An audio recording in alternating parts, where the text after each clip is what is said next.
Shalom, shalom, aking mga kapatid sa pananampalataya. Ito na naman po yung kapatid na si Roland, na muling binibigyan ng Rabbi ng pagkakataon na makapangaral ng kanyang salita.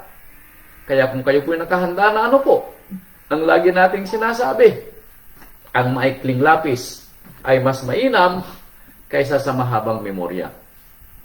Now, talastasin po natin ang kwento ng Rabbi sa araw pong ito. Dahil kabababa ko lamang po ng telepono sa mga kapatiran po natin sa Cotabato City. At nangako po tayo sa harapan po ng Rabbi na isang araw baka makapagpatayo din tayo ng kapilya nila doon dahil nangangailangan din sila ng kapilya. Nakikita po natin na ang gawain po ng Rabbi ay lalong dumarami At alam ko po na ano man po yung pangangailangan ng ating mga kapatiran sa kanyang asimblya, ito po ay kanyang ibibigay.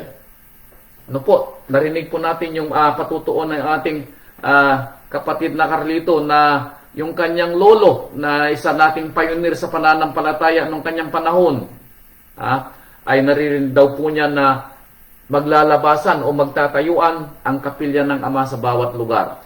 And we pray na makita natin kahit papaano sa ating panahon yung mga lugar na pipiliin ng Rabbi na makapagpatayo ng kanyang kapilya. Dahil alam po natin na kung tayo po ay mananampalataya sa Rabbi, wala pong imposible sa Ama. Katulad po ng aral na ibinigay niya sa atin. Dahil ang pamagat po ng aral na ibinigay ng ating Rabbi ay Yahweh Yere. He is enough. Ang ibig pong sabihin ang pangalan ni Amang Yahweh na tagapagbigay, ito ay sukat, husto sa atin, at walang pagkukulang. Kaya tayo po na nananampalataya, hindi po lang tayo husto at sukat sa mga salitang ating maririnig at mababasa dahil tayo mismo ay binibigyan ng Rabbi ng kanyang aral. Hindi po siya naglilikat tuwing araw ng pagsamba, ay mo rin siyang ibinibigay na aral. At sa mga nagnanais na madagdagan ng kanilang mga pag-unawa, naglalagay pa po siya ng aral sa men's ministry, sa Bible study, at sa women's ministry na pag-aaral. Kaya talasasin po natin kung totoo nga ba ng ating Ama at ang ating Rabbi ay sukat at husto sa atin at walang pagkukulang. Now, maaari po nating sabihin na may mga pagkakataon sa ating buhay. Hindi lang po ako nakaranas ng hirap. Naranasan ni Nanay Imbit. Nakita mismo ni kapatid na Marisa ang kanilang buhay. Si kapatid na Henrito, si Nanay Alicia, si kapatid na Librando, yan si Nanay Nilida. At sa mga kapatiran natin na nakaranas din ng hirap. Pero makikita po natin na sa huling panahon ng ating buhay, nang makilala natin ang ating Ama, alam po natin na kahit papaano po ay nagbago ang ating buhay. Hindi man tayo naging katulad ng mga nakikita natin sa sanlibutan na mayayaman, milyonaryo at bilyonaryo na kapagpapatayan ng mga mansyon. Pero sa atin pong puso ay husto na po tayo. Dahil ganito po dapat ang nararamdaman ng isang tunay na nananampalataya. Dahil kung maaalala ninyo ang naging buhay ng Rabbi for 33 years dito sa lupa, nalaman natin ang kwento. Ipinanganak po siya sa isang karpintero ng mga magulang. Sa huling bahagi ng kanyang buhay nung siya po nangaral, nalaman natin ng kwento na siya mismo ang nagsabi. Sabi niya, ang mga asong gubat ay may mga lungga. Ang mga ibon ay may mga pugad. Pero ang anak ng tao, sabi niya, ay walang mahiligan ng kanyang ulo. At naunawaan din natin na ang Rabbi ay may iisang bihisan at may iisang sandalyas. So makikita po natin na bagamat siya po ay anak ng Ama at may pagka-Elohim na minana niya sa kanyang Ama, hindi po siya nagkulang. At we pray na ganito rin po sana ang maramdaman po natin. Huwag po natin tignan yung ating mga kawalan. Tignan po natin yung nasa atin na. Dahil kung matitignan po natin ang sinabi ng ating Ama dito sa aklat ni Isaias, chapter 41 verse 10. Ito po ang sabi niya. Chapter 41 verse 10 sa aklat ni Isaias, lalong-lalo na po kung tayo po ay nasa gitna ng ating mga kabagabagan. Dahil naaalala natin kung totoo nga ba ng ating Ama is more than enough. Sukat at husto at walang pagkukulang. Sabi niya dito sa aklat ni Isaias chapter 41 verse 10, huwag kang matakot. Now, ang ibig ba niyang sabihin huwag tayong matakot sa ibabaw ng lupa? Yes. Ano man yung ating mga kinatatayuan sa buhay, tayo man po kung minsan ay medyo may mga pangangailangan. Pero kung tayo po ay umaasa sa Ama, sabi niya, huwag kang matakot. Dahil alam po natin ang Ama, ay hindi magkukulang. Yun yung ating pangunawa. Kaya sabi niya dito sa Isaias, huwag kang matakot sapagkat ako'y sumasa iyo. Now, the word na Yahweh Yeri means He is more than enough. Siya po ay sobra sa pagkahusto.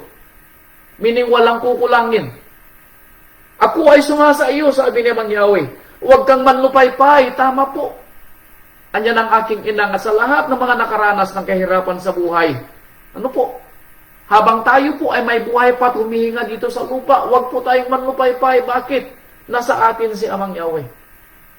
Marami po ang nasa mga sanlibutan ng mga mayayaman, mga milyonaryo at mga bilyonaryo, pero mayroon po silang kulang sa buhay at yun ang hindi nila mabibili ng kanilang mga salapi at mga katungkulan sa buhay. Yung kaligtasan mula kay Amang Yahweh. Alam po natin gaano man po sila kayaman dito sa lupa, one way or the other, mamamatay din sila. Hindi sila maililigtas ng kanilang mga kayamanan. Pero tayo po, hindi po natatapos yung buhay natin dito sa lupa. Dahil alam natin, after this life, may susunod pang buhay. Kaya sabi ng ating Ama, huwag kang manlupaypay sapagkat ako'y iyong Elohim. Ayan. Yung mga nasa sanlibutan, meron ba silang Elohim na katulad ng ating Elohim na nag-iisa dito sa lupa? Elohim dito sa lupa, Elohim sa ilalim ng lupa, Elohim sa kalangitan. And everywhere ay siya nag-iisang Elohim. Mapalad po tayo, alam po niyo ang kwento. Mabibilang sa daliri yung mga nananampalataya sa Ama. Kaya kung tayo po ay nananampalataya kay Amang Yahweh, bagamat tayo kung minsan ay parang may kinukulang, He is more than enough.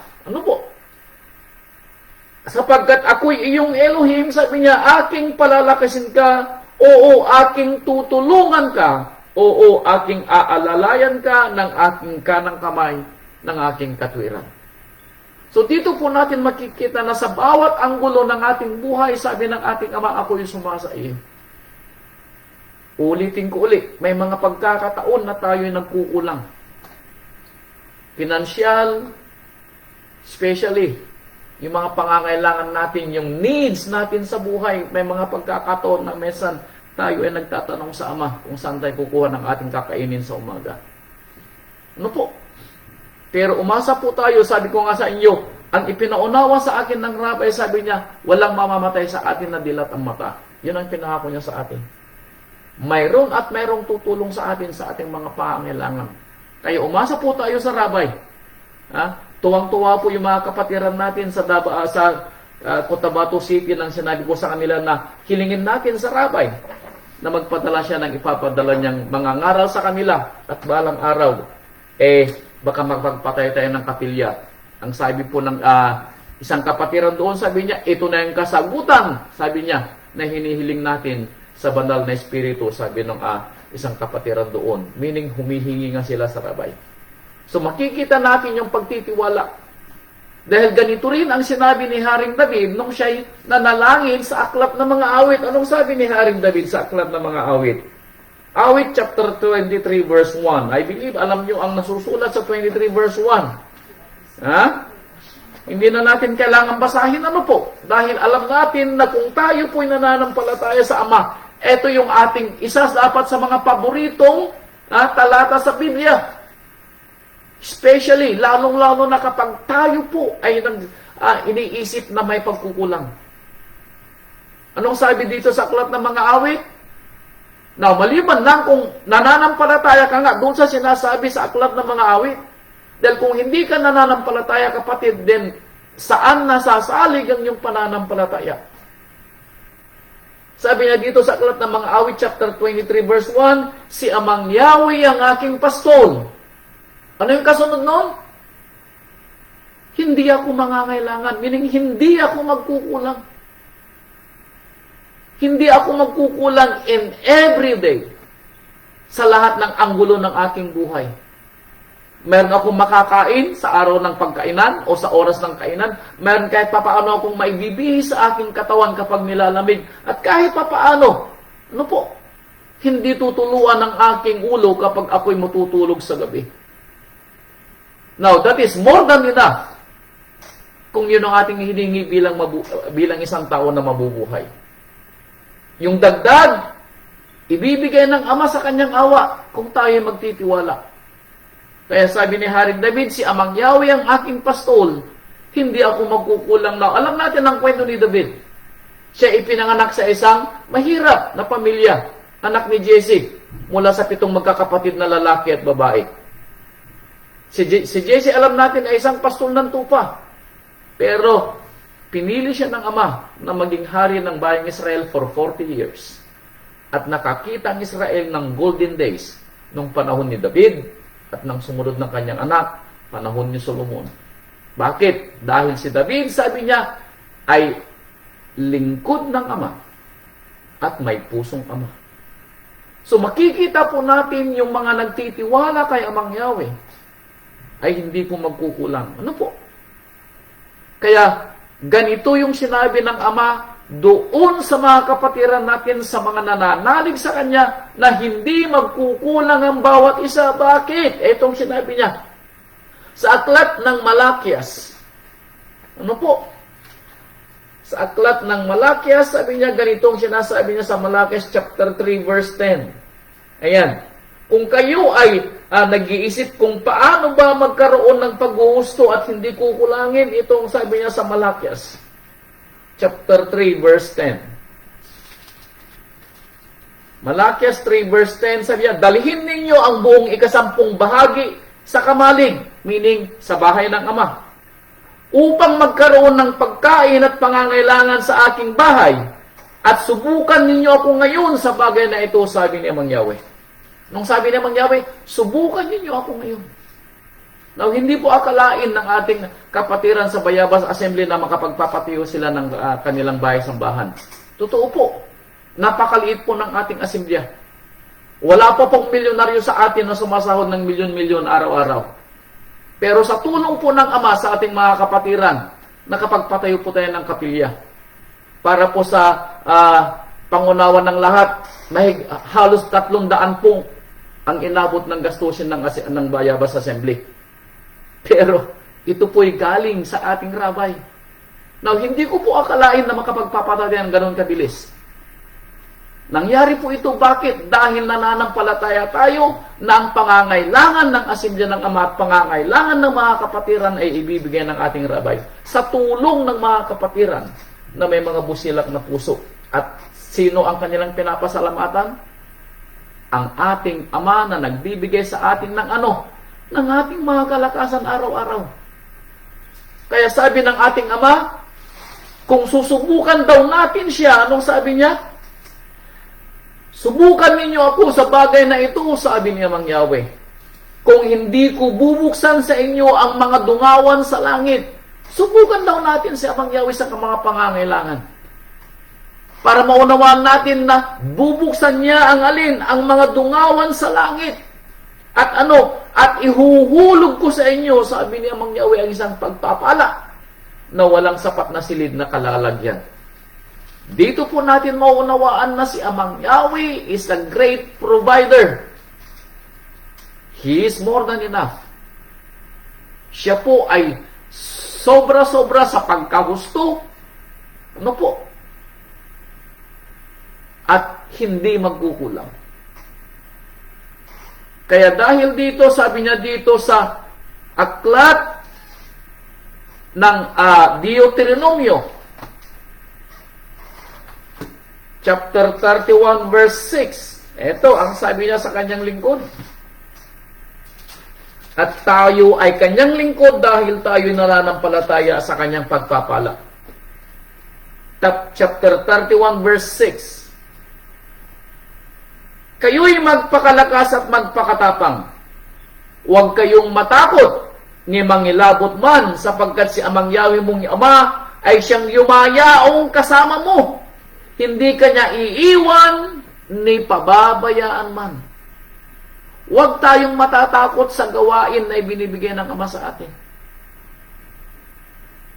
Alam niyo po, ang lagi kong sinasabi kay Amang Yahweh pag mayroon tayong gawain, alam mo, sabi ko kay Amang Yahweh, sabi ko, alam mo yung aming pangangailangan.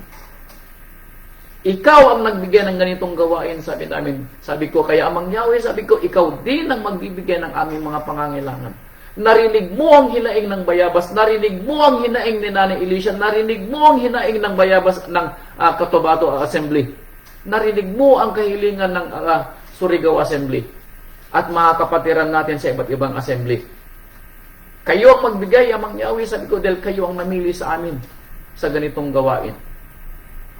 Kaya mga kapatid ko, umasa tayo sa Ama dahil hindi siya magkukulang.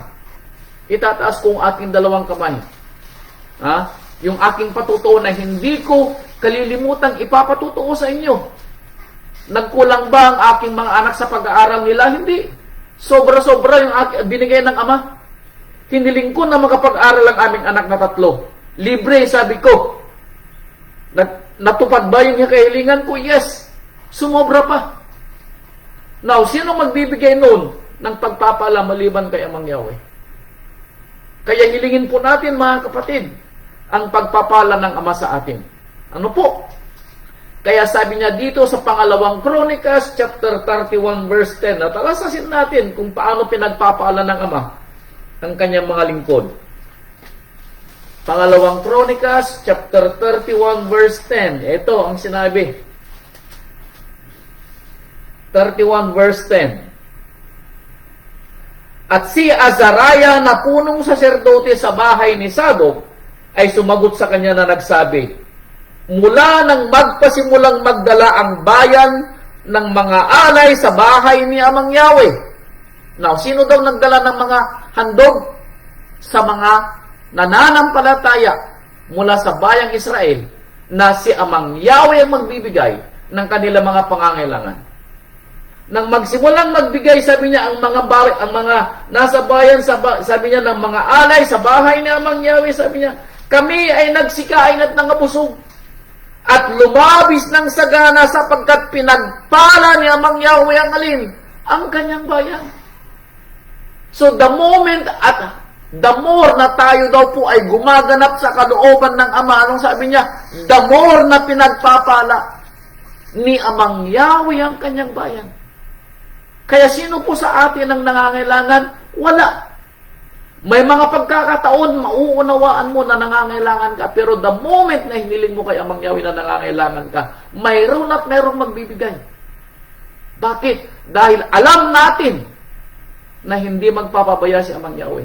Alam natin na hindi magkukulang si Amang Yahweh. Ano po? Hindi magkukulang si Amang Yahweh. Sapagkat pinagpapala ni Amang Yahweh ang kanyang bayan at ang naiwan ay ang malaking kasaganaang ito. At ang natira, sabi ni Azariah, is ang malaking kasaganaang ito, meaning sobra-sobra sa kanilang mga pangangailangan. So mga kapatid ko, makikita po natin na hindi nagpapabaya si Amang Yahweh. Hindi nagpapabaya. Kaya sabi niya dito sa aklat ng Proverbio, chapter 27, verse 27. Talasasin po natin para maunawaan po natin na tayo po ay walang dapat ikatakot katulad ng sinabi doon sa unang talata. Bakit? Si Amang Yahweh ang magbibigay. He is more than enough. Ano po? Kaya nga ang kanyang pangalan is Yahweh Yere. To provide. He is the great provider. Ano po? Aklat ng mga Aklat ng Kawikaan, chapter 27, verse 27. at magkakaroon ka ng kasiyahang gatas ng kambing sa iyong pagkain, sa pagkain ng iyong sangbahayan, at sa pagkain sa iyong mga alilang mga babae. Anong sabi po niya? Bilang nananampalataya at nagtitiwala kay Amang Yahweh, sabi niya, ikaw ay magkakaroon ng gatas na iyong pagkain at pagkain ng iyong sangbahayan. Meaning, hindi ka magkukulang. Now, sino magbibigay ng gatas? Si Amang Yahweh. Saan? Mula sa gawa ng iyong mga kamay. Meaning, pagpapalain ni Amang Yahweh ang iyong kalakasan sa paghahanap buhay. Yun ang naging kanyang kasagutan. Sa mga nagtitiwala sa kanya, hindi niya pababayaan ang iyong mga kamay sa paggawa para makakain ikaw at ang iyong pamilya at sino pa, lahat ng umaasa sa iyo ay hindi magugutom. Si Amang Yahweh ang magbibigay. Kaya lagi nating ipinagpapasalamat ang ating mga kalakasan. Umaasa tayo sa Ama, hindi doon sa tao na nagbibigay sa atin ng gawain. Hindi po siya ang ating pinapasalamatan. Si Amang Yahweh.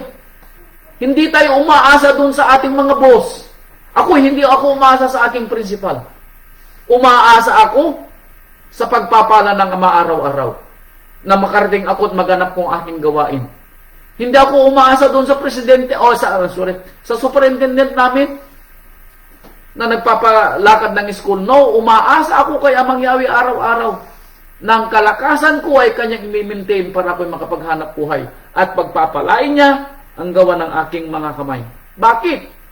Para makakain ako, makakain ng aking sambahayan at sino pa? Yung mga umaasa sa akin. At sino yung mga umaasa sa akin? Yung mga kapatiran natin na nangangailangan ng tulong at kung paano natin bibigyan ng mga gawain ng kapilya. Katulad din kayo na mga kapatiran ko na umaasa rin sa pagpapala ng Ama. Bakit? Para matustusan natin ang pangangailangan ng ating pamilya at pangangailangan ng ating asimblya at pangangailangan ng ating mga kapatiran. Bakit? Tayo ay iisang pamilya ng Ama na kung kailangan magtutulungan, magtutulungan sa pangangailangan ng mga kapatiran po natin. Kaya mapalad po tayo. Bakit? Dahil meron tayong pamilya na maaasahan mula sa Ama. Kaya nasasabi natin hindi tayo magkukulang. Kaya sinasabi ko sa inyo, mula sa ating rabay na ipinaunawa niya sa atin, walang mamamatay sa atin na dilat ang mata. Kaya tandaan po natin si Amang Yahweh, sabi niya, ay hindi magkukulang. Now, may mga pagkakataon po na nauunawaan natin na sa mga pasakit natin sa buhay, may pagkakataon na parang humihiwalay si Amang Yahweh. At kung minsan tinatanong natin, totoo nga ba na si Amang Yahweh hindi magkukulang? Now, may isang bahagi rito na sinabi mismo ng isang propeta na feeling niya ay iniwanan na siya ni Amang Yahweh. Ano po? Sabi dito sa aklat ni Unang Hari, chapter 19, verse 4. Now, maalala niyo kwento ng propetang ito? Na siya mismo ay humiling na kunin na ng Ama dahil parang pangunawa niya, iniwanan na siya ng Ama. Dito sa Unang Hari, chapter 19, verse 4. Ito ang sabi po dito.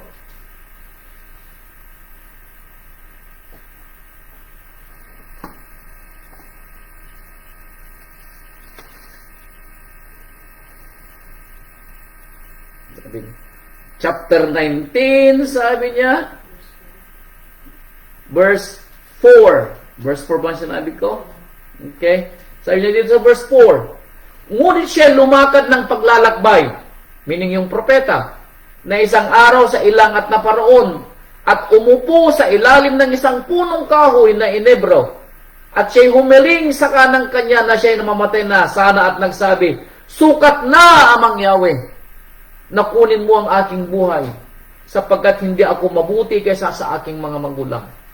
Meaning, naramdaman ng propetang ito, na gusto na niya na mamatay Bakit? Dahil ang kanyang pagpapalang, ang kanyang kahirapang nararanasan that moment ay hindi niya na makaya. Now, may mga pagkakataon. Now, ang puntong ito nang ang propetang ito ay pinaghahanap ni Jezebel para patayin siya. Siya ay nagtatago. That moment, that moment, parang hindi na niya kaya yung kanyang nararanasang pighati sa kanyang buhay. Dumating pa yung kwento, sabi niya na, Amang Yahweh, kunin mo na ako dahil ako ay hinahanap ni Jezebel. Sabi niya, na gusto niya akong patayin at ako na lamang mag-isa ang natitirang propeta mo. Yun din ang sinabi niya. Pero sinagot siya ni Amang Yahweh, nagtira ako ng 7,000 na hindi sumamba kay Baal. Anong ibig niyang sabihin? Hindi magkukulang ang mga lingkod ng Ama. Dito natin mapapatunayan na kung minsan feeling natin sa ating sarili, parang napakabigat ng ating dinadala.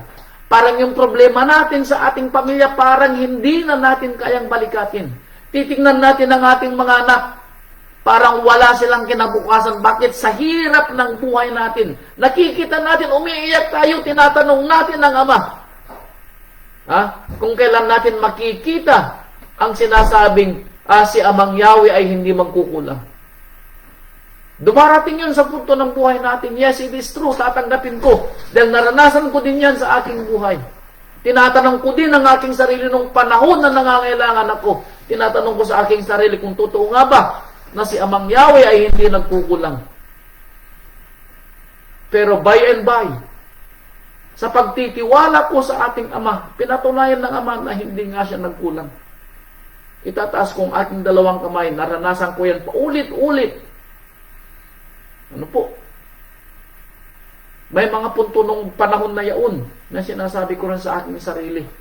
Tinatanong ko rin kung totoo nga ba si Amang Yahweh na hindi nagkukulang. Now I can say, ngayon ay masasabi ko, totoo na si Amang Yahweh ay hindi magkukulang. Ang kailangan lang natin, ayon sa aking karanasan, pagtitiwala. Na anuman yung nararanasan natin sa buhay this time, sa panahong ito, o sa oras na ito, lilipas din dahil naririnig ng Ama ang ating mga panalangin. Kaya sabi na dito sa aklat ng Isaias, chapter 41, verse 17. Ito ang sabi niya, tandaan ninyo. Si Amang Yahweh nagsasalita dito. Isaiah 41, verse 17. 41:17. Itong sabi niya.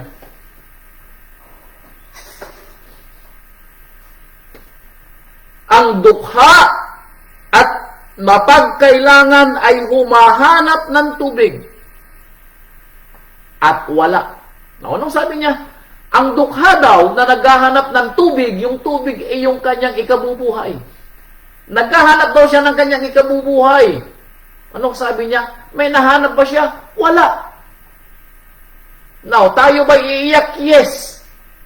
Naranasan ko ang gutom. At hindi magandang pakiramdam yung nagugutom. Nasubukan kong matulog yan sa aking inang. Nasubukan kong matulog na gutom. Bakit? Wala. Sabi niya, ang dukha ay nangangailangan ng tubig na kanyang ikabubuhay, sabi niya, at naghahanap at wala. At ang kanilang dila ay natutuyo dahil sa uhaw. Ang kanilang mga tiyan ay nagugutom. Pero wala, sabi niya.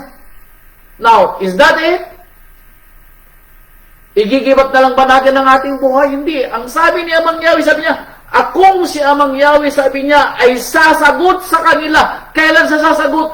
Doon sa dukha na tumatawag sa kanya at walang inaasahan, kundi si Amang Yahweh. Doon sasagot si Amang Yahweh. Doon sa nangangailangang tumatawag sa kanya at walang aasahang iba maliban kay Amang Yahweh.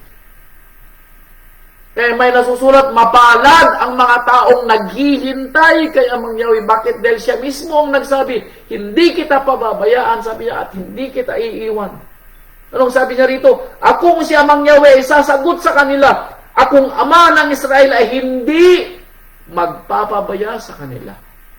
Ako, sabi ni Amang Yahweh, hindi ako magpapabaya sa kanila. Hindi ako magpapabaya. Sasagot ako, sabi niya.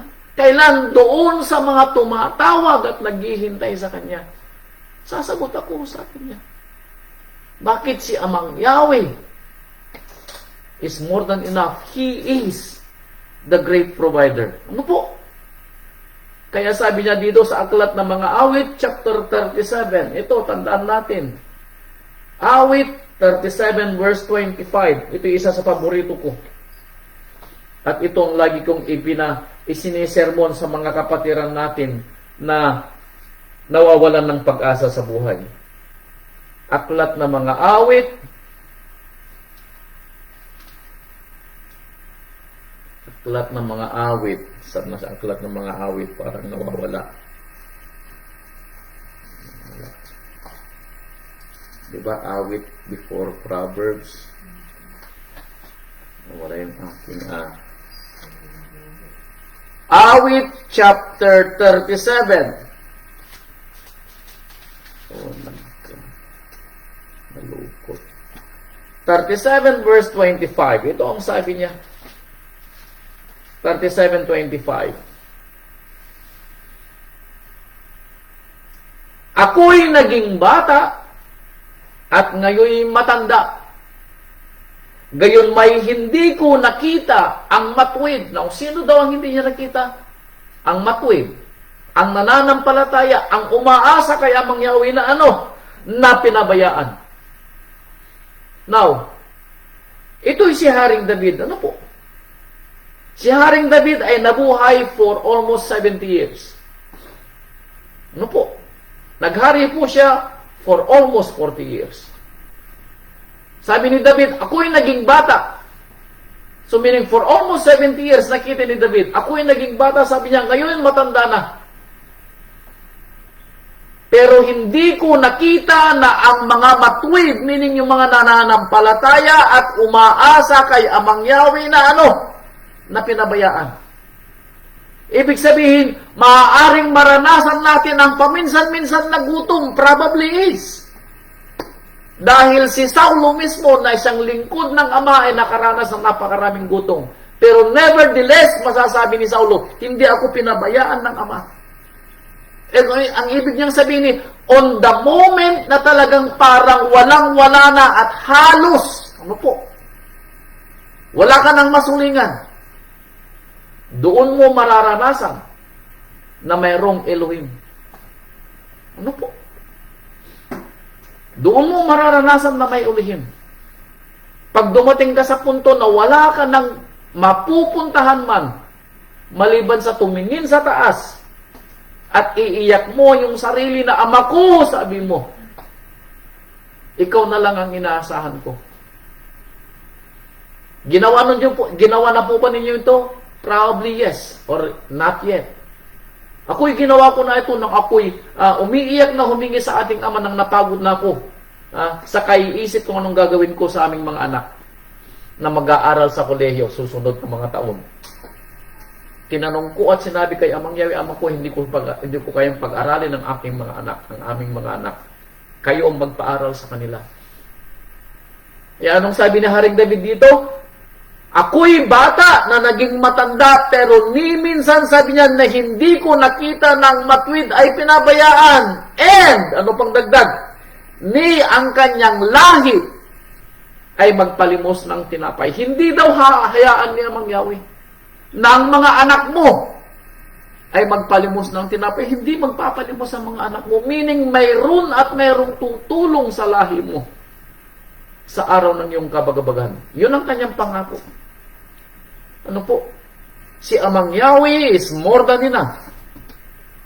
Tandaan niyo mga kapatid ko. He is more than enough. He is Yahweh Yere. More than enough. Ano po? Kaya sabi ni Apostol Saulo, ito tandaan natin sa Apostol Saulo, chapter 4, verse 11 ng aklat ng Filipos. Ha? Ito yung sinasabi ko sa inyo kanina, na si Saulo mismong lingkod ng Ama, pinili ng Ama sa paglilingkod. Sabi ni Saulo, ha? Bagamat ako'y nakaranas sa mga gutom, sabi, pero hindi ko naramdaman na ako'y pinabayaan. Yun ang sabi ni Saulo. Kaya sabi ni Saulo sa chapter 4, verse 10 and, ano sabi niya? Filipos chapter 4, verse 11 and 12.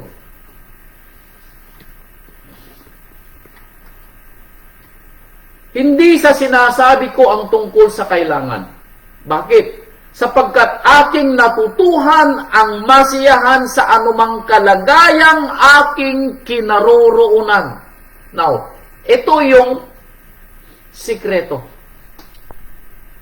Para maramdaman natin na tayo ay hindi nagkukulang at hindi pinabayaan. Nung sabi niya, ako ay natutong makontento. That's the word key. Ibig sabihin kung ano yung ibinigay sa atin ng Ama, yun ba ay ating iniisip na kulang or ito'y husto at sapat? Sino magsasabi nun? Tayo na nakakaunawa sa ating pangangailangan. Now, husto o kulang ay depende kung paano tayo makontento sa buhay. Ano po? Husto o kulang ay paano tayo makontento sa buhay. Pag ikaw ay kakain sa umaga at meron kang kape at kahit papaano merong tinapay, now, yun ba ay kulang o husto? Now, sa mga mapaghanap, ito'y kulang. Kailangan mo ng itlog, kailangan mo ng bacon, ano pang kailangan? Kailangan mo ng gatas, ano pa daring? Kailangan mo ng margarine, ano pa? Kailangan mo ng peanut butter, yun ay kulang. Tama? Pero sa ating nakakaalam, ito'y gusto. So makikita natin na ang gusto at kulang ay depende sa ating buhay kung paano natin ibinubuhay. Ang ibinibigay ni Amang Yahweh sa atin na pagpapala, it's either gusto o kulang. Bibili tayo ng cellphone, anong gusto mo? iPhone? Android? Or kahit na ano, basta may pantawag na pangangailangan. Pag bumili ka ng flip phone, ito'y gusto at sapat. Pero kung gusto mo ng medyo high-tech, gusto mo ng iPhone, abay, kapatid ko, kulang. Ano po? Sa mga sumasahod ng 500 isang araw, kahit pa paano, ano po, magkakasya sa pamilya mo. Pero sa mga sumasahod ng 2,000 isang araw, pero maraming mga anik-anik sa buhay, kapatid ko, kulang ang 2,000. Bakit?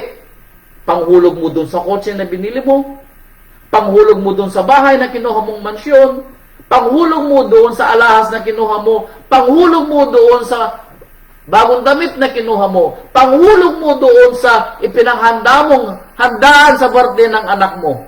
Abay kapatid ko, gaano man karaming sasahurin mo, huwag mong sisihin si Amang Yahweh na sabihin, Amang Yahweh, kulang ang sinasahod ko. Abay kapatid ko, hindi nagkukulang si Amang Yahweh. Sumusobra lamang ang gastusin mo. Dito natin makikita mga kapatid kung paano binibigyan ni Amang Yahweh yung salitang husto at kulang sa pagiging kontento natin bilang nananampalataya. Dahil kaya sabi ni Saulo, alam ko kung paano makontento, sabi ni Saulo. Marunong akong magpakababa at marunong naman akong magpakasagana. Kung wala, sabi ni Saulo, pinagtsatsagaan ko kung ano yung mayroon. At kung mayroong sagana, sabi ni Saulo, alam ko din kung paano kumain ng sagana. Maalala ko yung sinasabi ng ating mga kababayan sa Pilipinas, kapag maiksi ang kumot, anong sabi niya kapag maiksi ang kumot?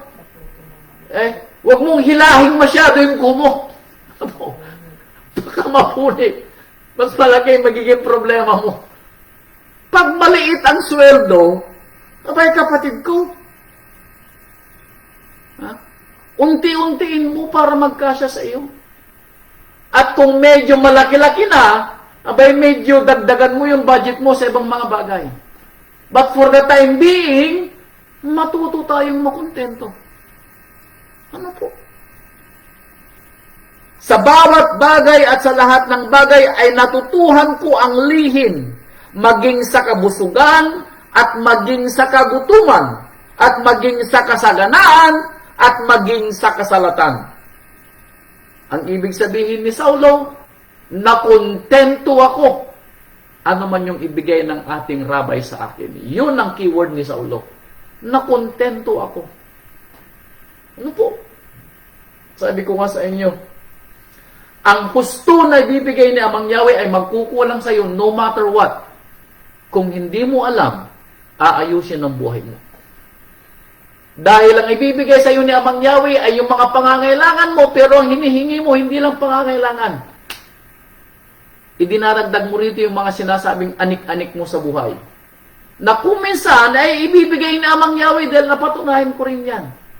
Pero huwag mong paasahin ang sarili mo na mabuhay ka sa mga sobrang mga pangangailangan mo dahil hindi ka tinawag ni Amang Yahweh sa gawain niya sa pananampalataya na ang mga sobrang pagpapalang ibibigay niya sa iyo ay gagastusin mo sa mga anik-anik mo. Hindi ibinigay sa iyo yun, kapatid ko. Maalala mo sinabi niya kanina sa Malakias, ibinigay yun sa iyo saan? Para sa gawain niya sa kapilya. Kung hindi po tayo nagbibigay sa gawain niya sa kapilya, paano nakapagpatayo ang bayabas sa assembly ng kapilya? Kung hindi natin ibinibigay yung pagpapala ni Amang Yahweh sa atin para doon sa gawain niya. Ano po? So makikita po natin ang husto at kulang sa ating uri ng mga pangangailangan. Pero sa katotohanan, mga kapatid ko, ulitin ko, ano po? Si Amang Yahweh ay husto at sukat. Ano po? At hindi magkukulang.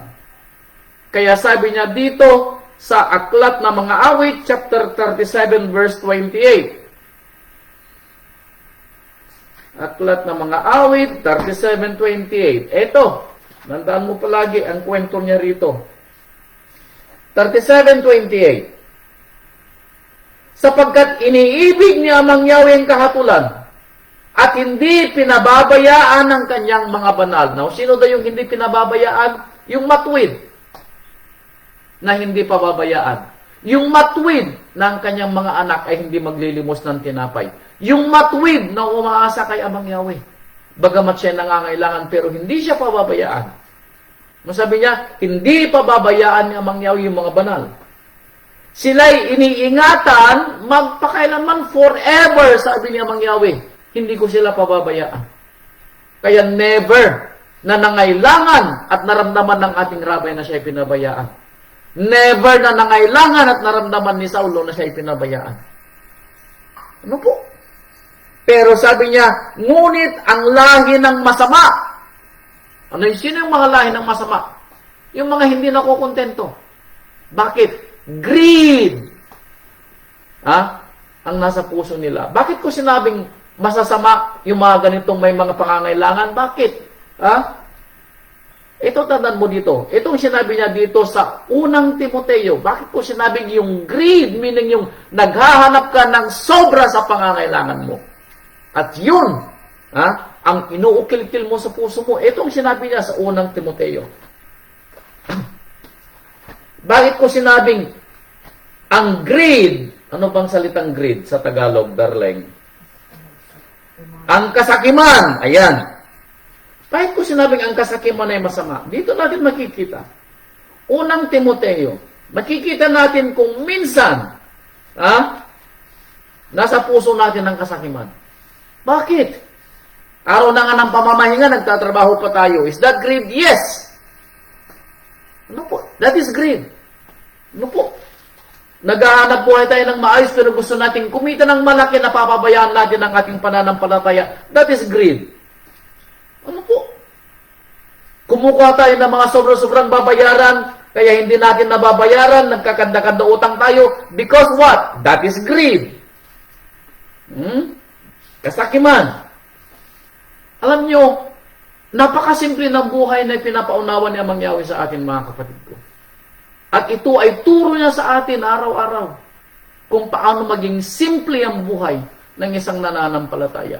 Wala tayong mababasa sa kwento ng Biblia from Genesis to Revelation na namuhay ng palaksak. Wala tayong mababasa sa mga nananampalataya. Iningatan nila yung pagpapalang galing kay Amang Yahweh. Ano po? Hindi sila namuhay ng palaksak. Ha? Sabi niya dito sa unang Timoteo chapter 6 verse 6. Simulan natin sa verse 6. Datapwat ang kabanalan na may kasiyahan, content.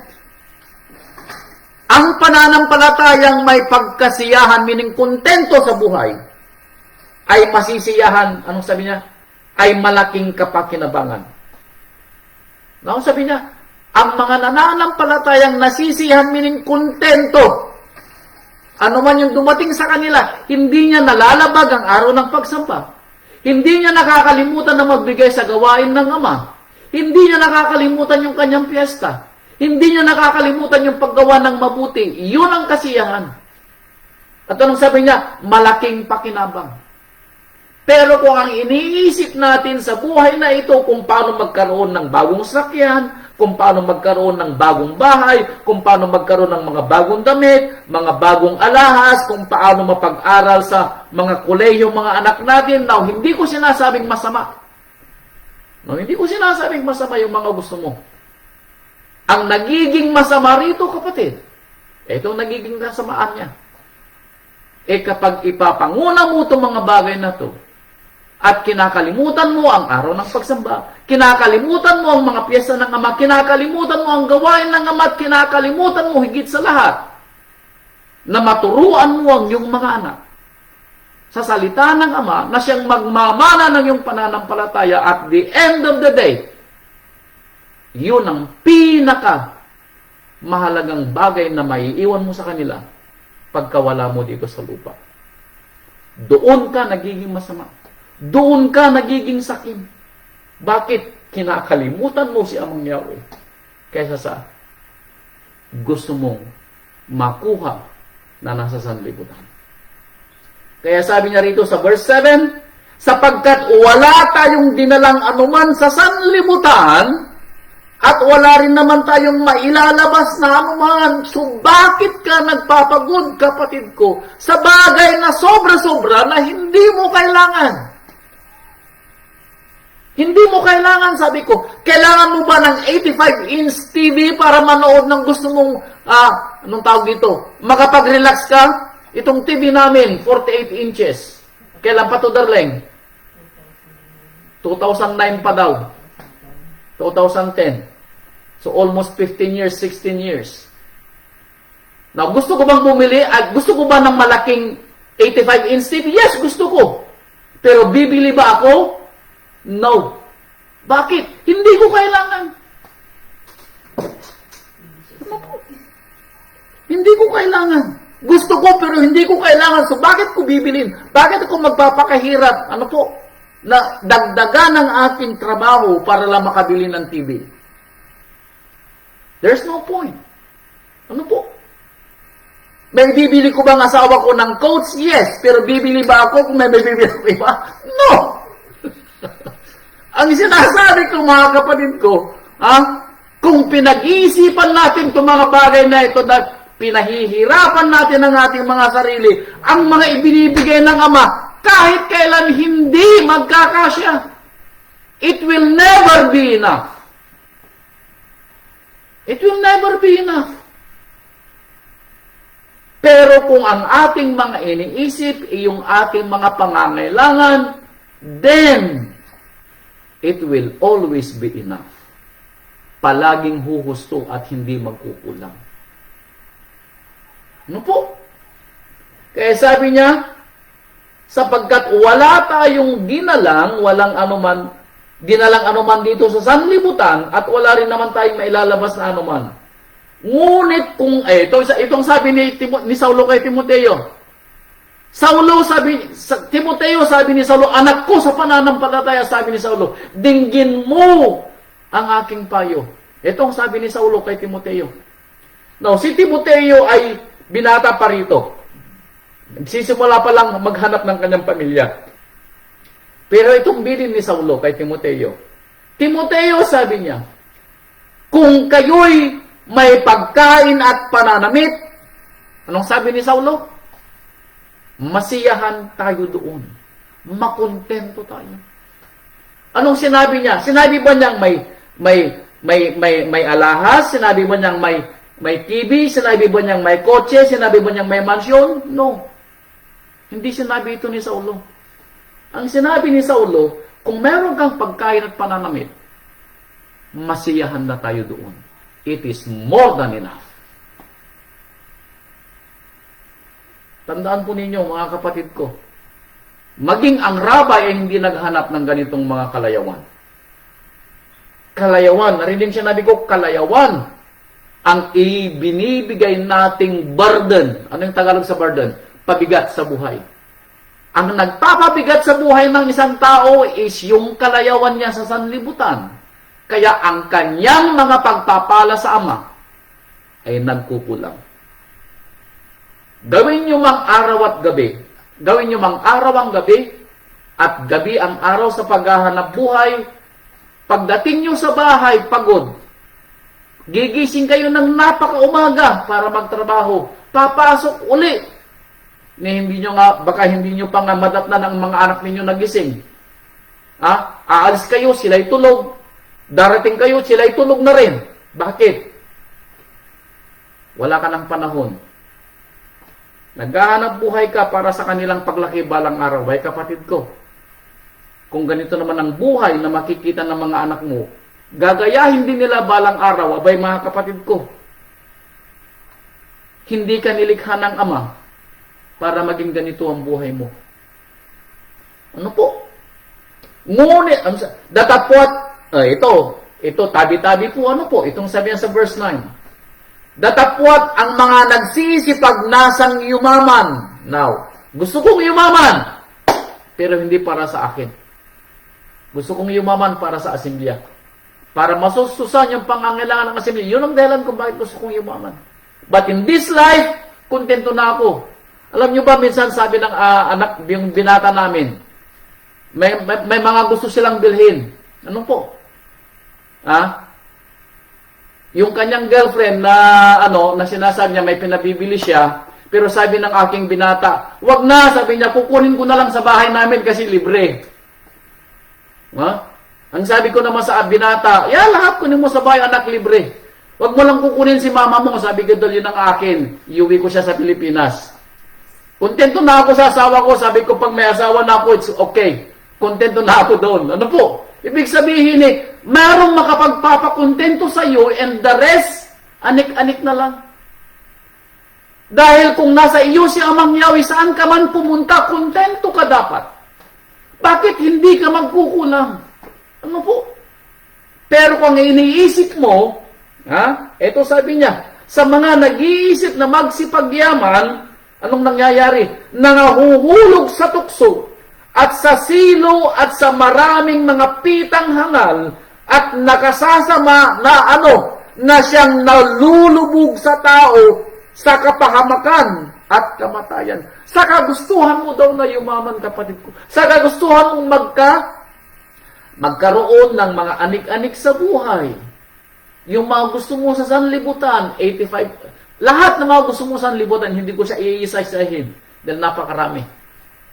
Pero sabi niya, ito daw ang maglulubog sa iyo saan? Sa tukso, sa silo, sa pitang hangal na nagiging dahilan at the end of the day, kapahamakan at kamatayan.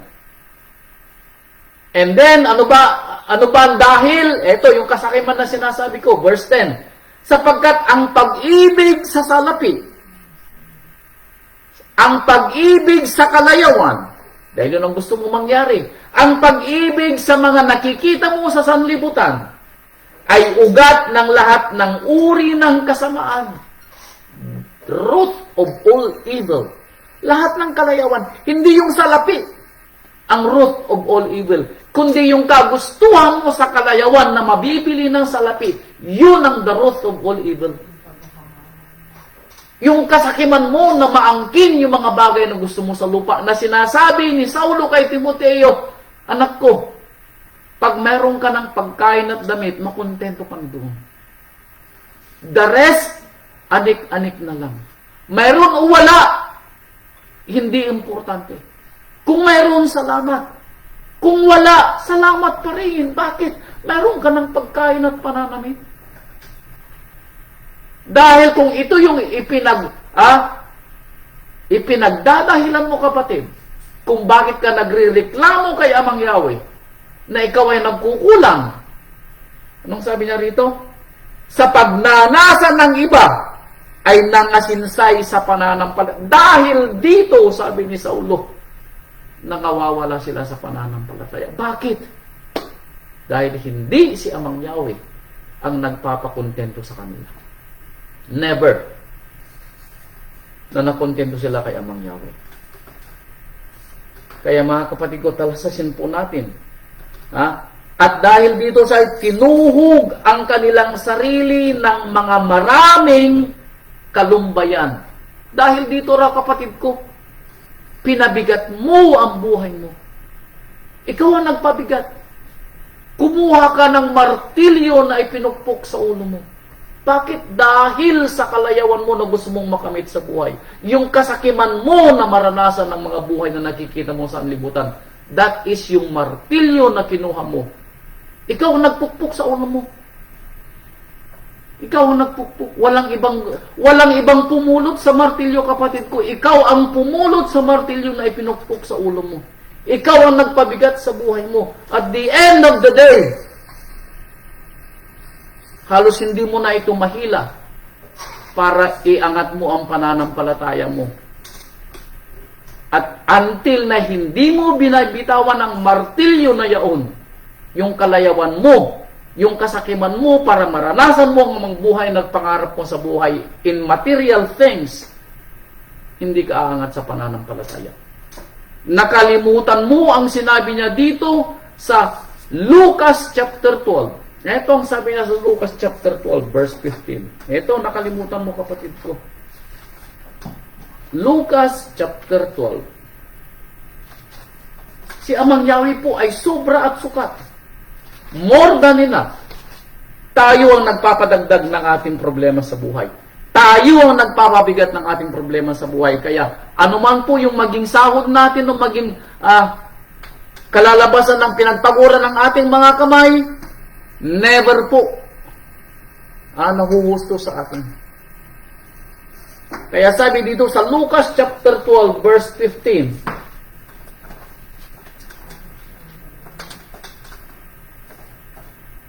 Lucas 12:15.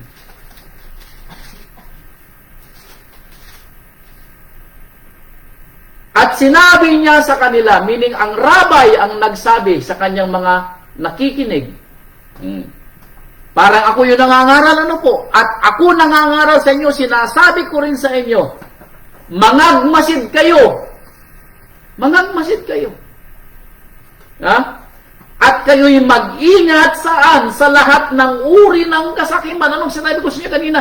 Greed is evil. Yung kalayawan mo na gusto mong maramdaman sa sanlibutan is evil. Ano yung greed? Kasakiman. And everything na sobra doon sa pangangailangan mo is evil. Ano po? Kaya anong sabi ng rabbi? Mag-ingat kayo sa lahat ng kasakiman. Bakit? Ito yung dahilan. Sapagkat ang buhay ng tao, this life and afterlife. This life and afterlife, ang aking sinasabi dito. Ang buhay ng tao, sabi niya, ay hindi sa kasaganaan ng mga bagay na tinatangkilik niya. Hindi raw nasusukat. Hindi po sinusukat kung ikaw ay bibigyan ng ama ng buhay na walang hanggan, kung meron kang kotse, meron kang mga anik-anik sa buhay, kung meron kang mansyon. Hindi yun nasusukat sa naipundar mo dito sa lupa. Nakalimutan mo sinabi ni Saulo kanina sa unang Timoteo. Wala tayong dinalang anuman dito sa lupa. Wala rin tayong dadalhin pagkamatay. So bakit pinahihirapan natin ang ating buhay sa mga bagay na hindi naman nararapat? Now, hindi ko sinasabi, na ito'y masasama. Nagiging masama lamang kung ito'y nagiging kasakiman. At paano siya nagiging kasakiman? Kung isinasakripisyo mo ang iyong pananampalataya. At dahil dito, ikaw ang magsasabi sa sarili mo na si Amang Yahweh ay hindi sukat. Siya ay kulang. Doon ka nagiging sakim dahil hindi ka nagtitiwala kay Amang Yahweh na si Amang Yahweh is sukat, husto, at hindi magkukulang. Ano po? Mapapatunayan mo, kapatid ko, na hindi kailanman magkukulang si Amang Yahweh. Kaya dahil dito, itong sabi dito sa aklat ni Hosea chapter 4. Hosea chapter 4 verse 10. Hosea 4:10. Ito. At sila ay magsisikain, ikaw daw, na walang kakontentuhan sa buhay. Sabi niya, ikaw ay kakain, sabi niya, pero hindi ka mabubusog. Ikaw ay kakain, pero hindi ka mabubusog. May pagkain ka dyan sa akin, yung lamesa fried chicken, pero ayaw mo ng fried chicken. Gusto mo lechon baka? Meron ka pagkain dyan sa hapagkainan. Pritong tinapa, pero ayaw mo ng pritong tinapa. Gusto mo, yung medyo mas mahal at medyo mas masarap. Kailanman na hindi ka makukundino kahit kumakain ka, hindi ka mabubusog. Meaning, kung ano yung ando doon sa hapagkainan, hindi ka makukontento doon. Bakit? Dahil meron kang iniisip na iba na gusto mong makain o gusto mong makamit. Kung ano man yung nasa sayo, kapatid ko, hindi ka makukontento. Kaya ito'y itinulad ni Hosea sa kanya. Kayo'y kakain, sabi niya, pero hindi ka mabubusog. Sapagkat sila nangagwalang bahala kay Amang Yahweh. Hindi ka na kontento kay Amang Yahweh. Ano man ang gawin mo sa buhay, kapatid ko, hindi ka masisiyahan sa buhay. Bakit? Hindi ka makukontento. Never na makukontento ka. Bakit? Dahil wala sa iyo si Amang Yahweh. Wala sa iyo si Amang Yahweh. Ano po? Kaya, Haggai chapter 1 verse 6. Haggai chapter 1 verse 6. Ito pa ang mangyayari sa iyo, kapatid ko. Haggai 1 verse 6. Kayo'y nangaghasik ng marami at nagsisiani ng kaunti. Kayo'y nagsisikain, ngunit hindi kayo nagkaroon ng kahustuhan. Kayo'y nagsisiinom, ngunit hindi kayo nangangapatirang uhaw. Kayo'y nangananamit, ngunit walang mainit. Yung kumikita ng mga pinag-arawan ay kumikita ng mga pinag-arawan upang ilagay sa supot na may mga butas.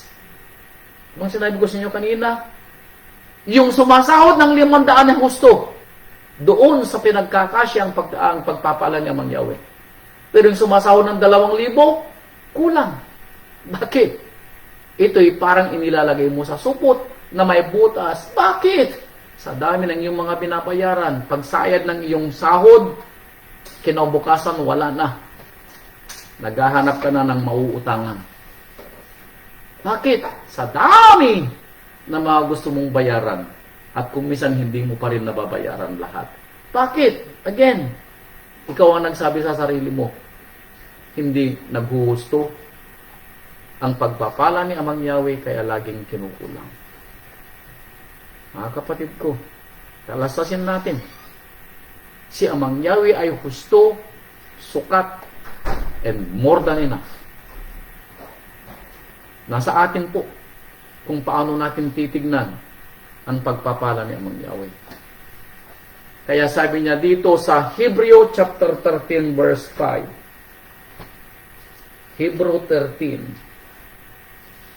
verse 5. 13 verse 5, sabi niya, mangilag kayo sa pag-ibig sa salapi. Again, iwasan ninyo yung saan? Hindi yung salapi pinapaiwas niya rito. Yung pag-ibig sa kalayawan. Yung pag-ibig doon sa mga anik-anik na gusto mong bilhin sa salapi na mapag-iipunan mo. Yung mga sobra sa pangangailangan mo. Hindi ito ibinigay sa iyo para bilhin mo yung mga anik-anik na gusto mo. Ibinigay sa iyo yung sobra, hoping and praying. Natutuparin mo yung nasulat sa Malakyas na ibibigay mo yung pangangailangan ng kanyang asimblya para sa kanyang gawain. Yun ang dahilan. Dahil nasusulat, sabi niya, ikaw ay binigyan ng kapangyarihan para yumaman. Ibinigay daw sa atin. Pero hindi upang ibili ng ating mga anik-anik sa buhay. Ibinigay sa atin para saan? Sa paggawa ng mabuti. At ang paggawa ng mabuti ay ang ganapin ang gawain ibinigay ng ating Ama sa atin sa ikatitibay at ikalawak ng kanyang asimblya. Yun ang gawain sa atin. Hindi sa mga anik-anik na gusto mong bilhin. Mangilag kayo sa pag-ibig sa salapi. Mangagkasya kayo sa inyong makontento kayo sa inyong tinatangkilik. Makontento kayo sa inyong mga tinatangkilik.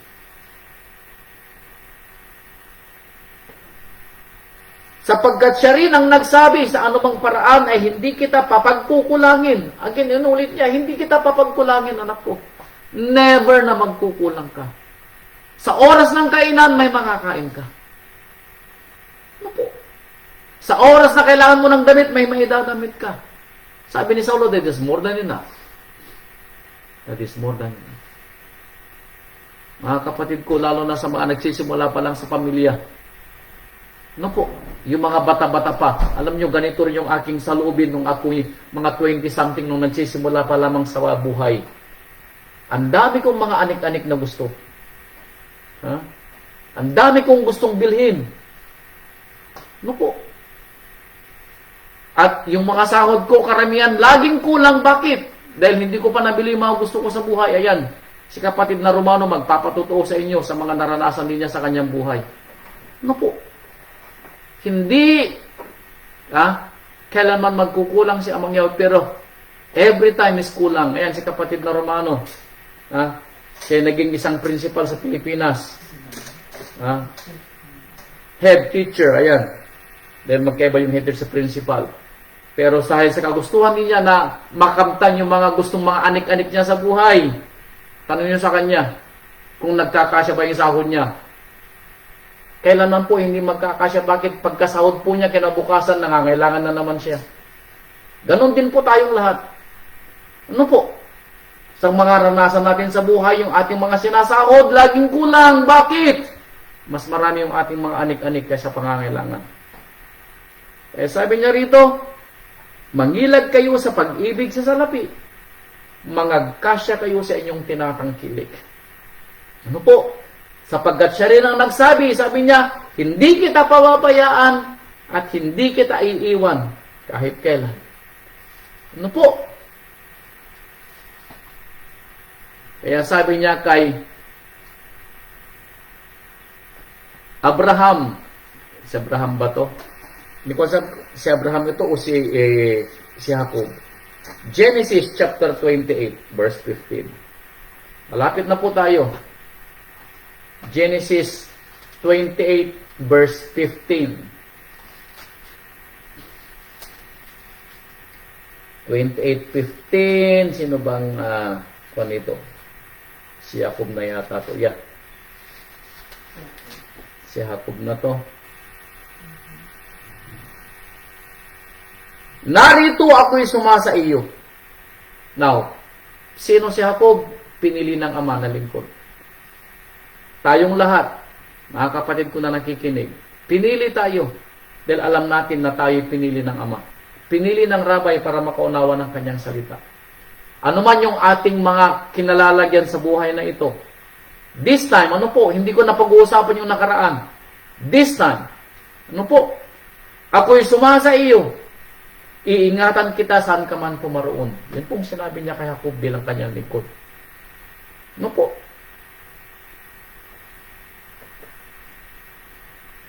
Pababalikin kita sa lupain ito sapagkat hindi kita iiwan. Ang sabi, hindi kita iiwan hanggat hindi ko nagawa ang sinalata ko sa iyo. Anong sinalita ni Amang Yahweh sa atin? Ipapamana niya sa atin balang araw ang buhay na walang hanggan. So tayong nananampalataya, sabi niya, hindi tayo iiwan ng Ama. Tayo ay kanyang iingatan.